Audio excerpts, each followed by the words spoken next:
Hello students, आज हम मधु से पाठ 8 पढ़ेंगे। पाठ का नाम है आचार्य चाणक्य। सबसे पहले हम शब्दार्थ पढ़ेंगे। चिरवांछित, बहुत दिनों से चाहा हुआ। नवजात, अभी अभी जन्मा। रुदन, रोने की क्रिया। मंत्रोच्चारण, मंत्रों का उच्चारण। कंठस्थ, याद करना। सानिध्य, निकटता। विद्वता, बुद्धिमानी। शास्त्रार्थ, वाद विवाद। विलासी, आराम का जीवन बिताने वाला।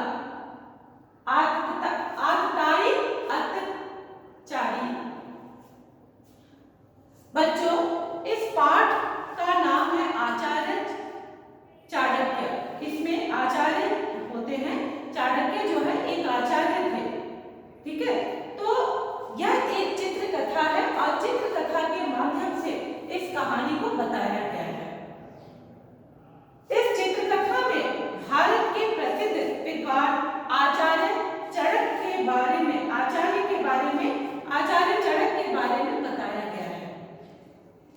आइए इस पाठ को हम ध्यान से पढ़ते हैं कि पाटलिपुत्र यानी कि पटना का पुराना नाम क्या था? पाटलिपुत्र में रहने वाले आचार्य चाणक्य की चिरवांछित इच्छा थी कि उन्हें संतान प्राप्ति हो। यानी कि पाटलिपुत्र के में रहने वाले आचार्य चाणक्य की हार्दिक इच्छा थी कि उनका एक पुत्र हो। एक दिन उनकी यह अभिलाषा पूरी हुई और उन्हें पुत्र रत्न की प्राप्ति हुई। एक दिन उनकी यह अभिलाषा यानी कि इच्छा उनकी पूरी हुई और उनको एक पुत्र की प्राप्ति हुई। लेकिन यह शिशु अन्य शिशुओं के समान नहीं था। यानी कि पाटलिपुत्र का जो आचार्य चाणक्य का जो बेटा होता है वह अन्य बच्चों के समान नहीं था। देखिए नाथ, वह अन्य नवजात शिशुओं की भांति जन्म लेते ही नहीं रोया। आचार्य चाणक्य की पत्नी उनसे कहती है कि नाथ देखिए, ये अन्य शिशुओं के समान जो है अन्य नवजात शिशुओं के साथ, जैसे नवजात शिशु जन्म लेते हैं तो जन्म के साथ साथ वो बच्चे रोते हैं, तो उस तरह से ये बच्चा जो है वो यानी कि जो उनका पुत्र हुआ था वो नहीं रोया। हाँ, मैंने भी इसका रुदन नहीं सुना। अरे इसके मुख में तो संपूर्ण दांत विद्यमान है। हाँ, वो भी कहते हैं कि मैंने भी इसका रुदन यानी कि रोना नहीं सुना। अरे इसके मुंह में 24 दांत है। यानी कि उसके मुख में जो है वो क्या होता है, पहले से ही नवजात शिशु के मुख में दांत नहीं होता है, लेकिन आचार्य चाणक्य के पुत्र के मुंह में जो था वो जन्म के साथ ही उसके मुख में दांत था। एक ज्योतिषी ने भविष्यवाणी की कि संपूर्ण दांत होने के कारण यह बालक बड़ा प्रतिभाशाली होगा। उस नवजात शिशु के मुख में केवल एक दांत या 2 दांत नहीं था, बल्कि संपूर्ण दांत था। पूरी दांत जो थी वो उसके मुख में था। तो एक ज्योतिषी ने यह भविष्यवाणी की कि इसके मुख में संपूर्ण दांत यानी कि पूरा दांत होने के कारण जो है यह बालक जो है प्रतिभाशाली होगा। प्रतिभाशाली क्या है? यानी कि ब्रिलियंट बनेगा और बड़े साम्राज्य का स्वामी बनेगा और साथ ही यह किसी बड़े साम्राज्य का सम्राट भी बनेगा। यह सुनकर आचार्य चाणक्य चिंतित हो गए, क्योंकि वे साम्राज्य चलाने को क्षत्रियों का काम मानते थे। यह बात सुनकर, यह भविष्यवाणी सुनकर जो है आचार्य चाणक्य जो है वो चिंतित हो गए। क्यों? क्योंकि वो राज्य चलाना जो है क्षत्रियों का काम मानते थे। अगर ऐसा है तो मैं इसके दांत ही तोड़वा देता हूँ। अगर ऐसी बात है तो मैं इसके जो दांत है उसको ही तोड़वा देता हूँ। तब भी यह दूसरे व्यक्ति द्वारा राज्य की स्थापना करवाकर उसके माध्यम से राज्य करेगा। अगर तुम इसके दांत तोड़वा दोगे तो भी यह किसी दूसरे व्यक्ति के माध्यम के द्वारा राजा बनाकर उस पर राज करेगा। आचार्य चाणक्य ने बालक का नाम विष्णुगुप्त रखा।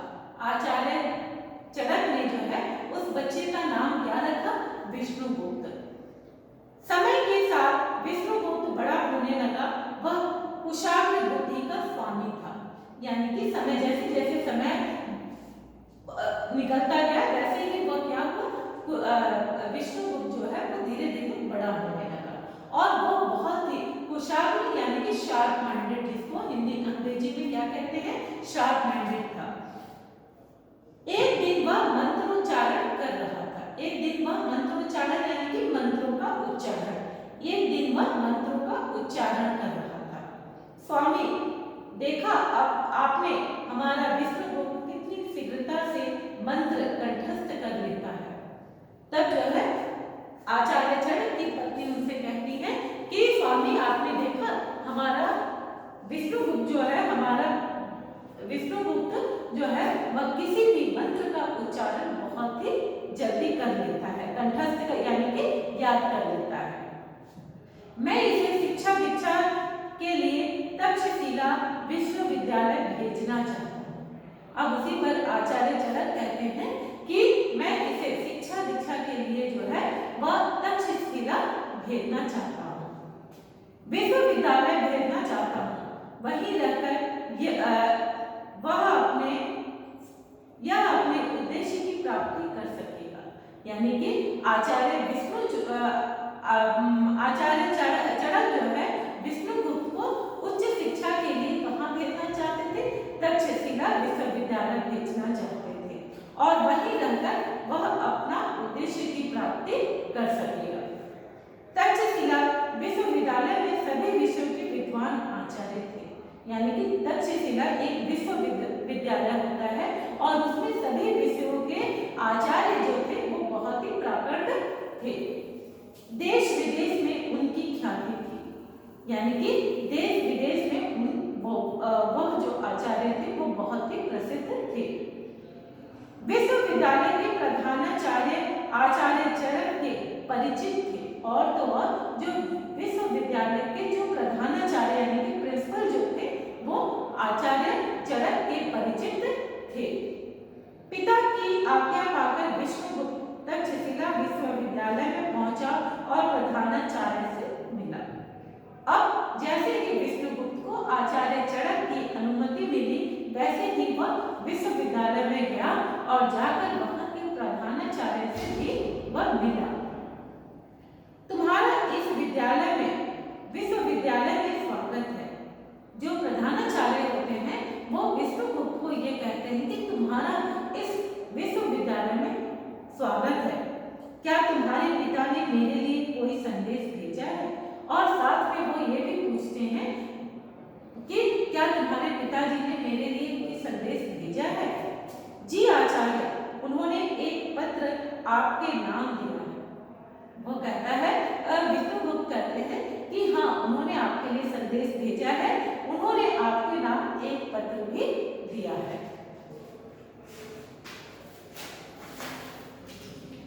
ठीक है विष्णुगुप्त, लेकिन विश्वविद्यालय के नियम के अनुसार तुम्हें एक परीक्षा देनी होगी। परीक्षा में उत्तीर्ण होने के बाद ही तुम यहाँ शिक्षा पाने के योग्य समझे जाओगे। वो जो है उसे अनुमति दे देते हैं और कहते हैं इस विश्वविद्यालय के नियम के अनुसार जो है तुम्हें एक परीक्षा देनी होगी और जब तुम यह परीक्षा उत्तीर्ण हो जाओगे तभी जो है तुम्हें इस विश्वविद्यालय में तुम्हारा दाखिला होगा। मैं परीक्षा के लिए तैयार हूँ, आ जाओ। अब जो है विष्णुगुप्त इस परीक्षा के लिए तैयार हो जाते हैं। दो आचार्य ने विष्णुगुप्त की परीक्षा दी। वे उसकी कुशाग्र बुद्धि से बहुत प्रभावित हुए और उसे विश्वविद्यालय में प्रवेश मिल गया। दो आचार्यों ने मिलकर विष्णुगुप्त की परीक्षा ली और वे जो है विष्णुगुप्त के कुशाग्र बुद्धि से वो बहुत ही प्रभावित होते हैं और उसे विश्वविद्यालय में जो है प्रवेश मिल जाता है। विष्णुगुप्त विद्वान आचार्यों से शिक्षा प्राप्त करने लगा, यानी कि विष्णुगुप्त जो था वहां के जो आचार्य थे उनसे शिक्षा प्राप्त करने लगा। उनका सानिध्य पाकर उसकी प्रतिभा और निखर गई। सानिध्य यानी कि निकटता या साथ, यानी कि उन प्राकट आचार्यों का साथ पाकर विष्णुगुप्त की जो प्रतिभा थी वो और भी निखर गई, यानी कि अच्छी हो गई। वह कुछ ही वर्षों में राजनीति शास्त्र, दर्शन शास्त्र, रसायन शास्त्र, ज्योतिष आदि में पारंगत हो गया। यानी कि वह कुछ दिनों में राजनीति शास्त्र, जिसको अंग्रेजी में कहते हैं पॉलिटिकल साइंस, यह एक विषय है। राजनीति शास्त्र, दर्शन शास्त्र, रसायन शास्त्र, ये तीनों क्या है, और ज्योतिष शास्त्र एक विषय है। तो इस विषय को पढ़कर जो है, जैसे आप हिंदी, इंग्लिश, साइंस, मैथ पढ़ते हैं, उसी तरह से ये भी एक विषय है जिसका अध्ययन जो है विश्वविद्यालयों में करवाया जाता है। तो राजनीति शास्त्र जिसको अंग्रेजी में हम कहते हैं पॉलिटिकल साइंस, दर्शन शास्त्र यानी कि फिलोसफी, एंड रसायन शास्त्र यानी कि केमिस्ट्री, और साथ ही उन्होंने ज्योतिष शास्त्र का भी अध्ययन किया, और पढ़कर बाद में वो क्या हुआ, उसके पारंगत हो गए। पारंगत यानी कि वो निपुण बन गए। उसके तर्क सुनकर सभी दंग रह जाते, यानी कि जैसे वो तर्क देते थे वैसे उनका तर्क वितर्क सुनकर, यानी कि उनका जो शिक्षा था, उनका जो ज्ञान था, उसके ज्ञान को देखकर सभी दंग रह जाते थे। जब उसकी शिक्षा पूर्ण हुई तो वह प्रधानाचार्य से घर लौटने की अनुमति लेने उनके पास आया। अब विष्णुगुप्त की शिक्षा जैसे ही समाप्त हो गई, वैसे ही वह अपने आचार्य से, अपने प्रधानाचार्य से घर जाने की अनुमति लेने उनके पास आया। विष्णुगुप्त, मैं और तुम्हारे पिता चाहते हैं कि तुम यहीं रहकर राजनीति और अर्थशास्त्र के आचार्य का पदभार संभालो। तब उन्होंने उनके सामने एक प्रस्ताव रखा कि मैं और तुम्हारे पिता यही चाहते हैं कि तुम यहीं रहकर जो है राजनीति शास्त्र और अर्थशास्त्र, जिसको राजनीति शास्त्र यानी कि पॉलिटिकल साइंस, अर्थशास्त्र यानी कि सिविक्स, यानी कि इन दोनों विषयों का जो पद है उसे तुम संभालो, यानी कि तुम पढ़ाओ। आचार्य चाणक्य के पुत्र होने के कारण तुम आज से चाणक्य के नाम से प्रसिद्ध होगे, और वही उनका नाम जो है चाणक्य पड़ा। क्यों? क्योंकि वो जो है आचार्य चाणक्य के पुत्र थे, इसलिए उनका नाम जो है चाणक्य पड़ गया। जी आज्ञा आचार्य, यानी कि विष्णुगुप्त यानी कि चाणक्य भी जो है उनकी आज्ञा का पालन करते हैं। आचार्य चाणक्य वहीं रहकर शिक्षण कार्य करने लगे। आचार्य चाणक्य जो है वहीं रहकर जो शिक्षण कार्य जो था वो वहीं रहकर पढ़ाने लगे। उनकी विद्वता की ख्याति दूर दूर तक फैलने लगी। दूर दूर से विद्वान उनसे शास्त्रार्थ करने आने लगे, यानी कि वो इतना अच्छा पढ़ाते थे कि उनका नाम जो है दूर दूर तक ख्याति, यानी कि वह नाम जो है बहुत दूर दूर तक होने लगा, और दूर दूर से विद्वान जो है उनसे कुछ पढ़ने या तर्क वितर्क के लिए उनके पास आते थे। एक दिन माता पिता से मिलने की इच्छा लिए वे पाटलिपुत्र लौटे, लेकिन कुटिया में माता पिता को न पाकर चिंतित हो उठे। एक दिन उनकी इच्छा अपने माता पिता से मिलने की होती है, लेकिन जब वह वहां अपने घर कुटिया पर पहुंचते हैं तो वहां उनके माता पिता नहीं रहते हैं। इससे वह बहुत ही चिंतित हो जाते हैं। भ्राता, इस कुटिया के स्वामी कहाँ गए? तब किसी से पूछते हैं, और भ्राता यानी कि भाई, तो भाई इस कुटिया के जो मालिक थे वो कहाँ गए? यदि तुम आचार्य चाणक्य की बात कर रहे हो तो वे तो कब के यहाँ से चले गए। तब वो कहते हैं कि अगर तुम आचार्य चाणक्य की बात कर रहे हो तो वह तो कब के यहाँ से चले गए, पर क्यों और कहाँ? क्यों वो चले गए और कहाँ चले गए? सुना है कि यहाँ के अयोग्य एवं विलासी राजा धनानंद से विद्रोह के अपराध में वे देश से निकाल दिए गए हैं। यानी कि सुना, मतलब वो बताता है कि सुना है कि वो यहाँ के अयोग्य विलासी, जो वहाँ के राजा होते हैं, सम्राट होता था, वो बहुत ही विलासी था, और यानी कि लोगों पर तरह तरह का अत्याचार करता था, और वो अवैध, कहने का अर्थ यह है कि राजा बनने के योग्य नहीं था, और वह कौन था? धनानंद। धनानंद जो है वह धनानंद से विद्रोह के अपराध में, मतलब किसी विद्रोह को लेकर वह उसे आजीवन जो है उस गांव से निकाल देता है। मैं अपने पिता और इस भूमि को इस आतताई राजा से अवश्य मुक्त कराऊंगा। आतताई का अर्थ होता है अत्याचारी, यानी तब जो है आचार्य चाणक्य जो है ये प्रण लेते हैं कि मैं इस भूमि को जो है, यानी कि वह अपने गांव को और यहाँ के जो राजा होते हैं, अत्याचारी जो राजा होता है उससे जो है उस भूमि को मुक्त कराऊंगा और अपने पिता का बदला भी लूंगा। धनानंद को जड़ से उखाड़ कर किसी योग्य राजा को राज्य सौंपने का संकल्प लेकर आचार्य चाणक्य चल पड़े, यानी कि राजा धनानंद को जड़ से उखाड़ कर उनको हमेशा के लिए हटा दिया, यानी हमेशा के लिए हटाने का प्रण लेकर वह वहां से चल दिए। चंद्रगुप्त के रूप में उनकी यह खोज पूरी हुई और चंद्रगुप्त के रूप में उनकी यह खोज जो है पूरी हो गई। चंद्रगुप्त कौन होते हैं? चंद्रगुप्त जो है एक मौर्य सम्राट के सम्राट होते हैं। उन्होंने मौर्य समाज की स्थापना भी की थी। तो जब उन्होंने ये प्रण ले लिया कि मैं इस भूमि को मुक्त कराऊंगा, इस अत्याचारी राजा से मुक्त कराऊंगा, तब उन्हें एक चंद्रगुप्त सम्राट के रूप में वहां पर नियुक्ति करते हैं।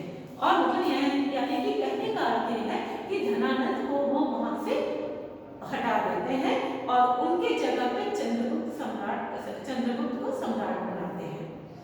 चंद्रगुप्त की सहायता से राजा धनानंद का अंत कर उन्होंने अपना संकल्प पूरा किया और चंद्रगुप्त की सहायता से उन्होंने धनानंद का अंत कर दिया और अपना संकल्प पूरा किया और चंद्रगुप्त को मगध का शासन सौंप दिया। और साथ ही उन्होंने क्या किया? चंद्रगुप्त को जो है मगध राज्य का शासन सौंप दिया। ठीक है।